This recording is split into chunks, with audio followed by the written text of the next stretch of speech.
So, what if you know that you've hurt somebody and you need to ask them for forgiveness? I would be remiss to talk about forgiveness without talking about how to ask for forgiveness. And then, what do you do if somebody asks you for forgiveness? Both of those are important parts of us moving forward.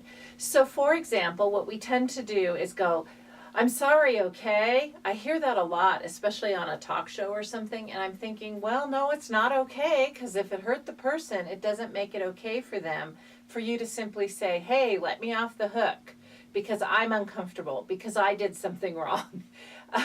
So what we want to do is we have to acknowledge what we did was wrong. When you ask somebody to forgive you, okay, they might say, sure, I forgive you, because they're a Christian and they've made the decision that they're going to live a forgiving life.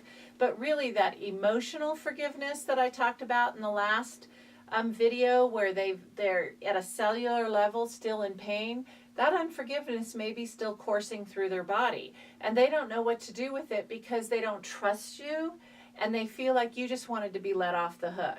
So if you want to help somebody to really forgive and to be released from their own pain of it, you have to acknowledge that what you did was wrong. You have to start out by saying, I was wrong for. Now, if you're a parent, you may think, sometimes I'm not wrong. Sometimes I have to tell this person they can't do this. I have to tell my child, you cannot talk to people like that, or you cannot go to your friends for the slumber party, something along those lines. And your child gets angry with you and they're carrying a bitterness towards you, but you're thinking, but I'm not wrong. And you're right, you're not wrong. So what you would do in that case is you would say, I'm sorry that I had to. For example, I'm sorry that I had to not allow you to go to your friend's slumber party. Now, the second part of asking for forgiveness is you have to connect that emotional pain that I talked about in the last video. And you have to say something along the lines of, I was wrong for taking your clothes without asking permission, might be something that happened, causing you to feel disrespected, disregarded, not cared for, and not valued.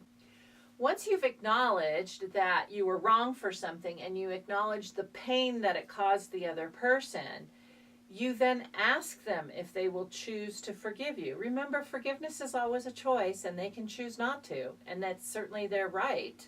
So you would say, will you choose to forgive me?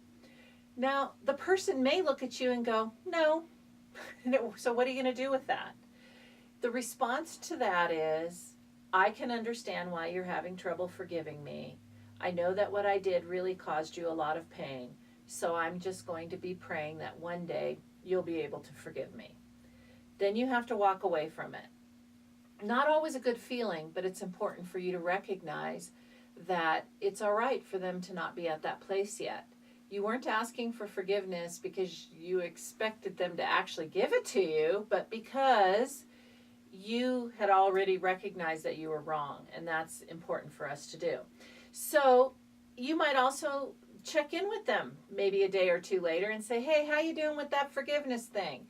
And if they say, oh, yeah, I thought about that and I forgave you a few days ago, just forgot to tell you, that's a good response, but some people may still be upset with you. Just recognize that by acknowledging what you did and how it caused the other person to feel, they're going to at least be thinking about, hey, maybe the person really gets this and won't do it to me again. I'm Dr. Pauline Dillard, and this has been a Dunamas moment.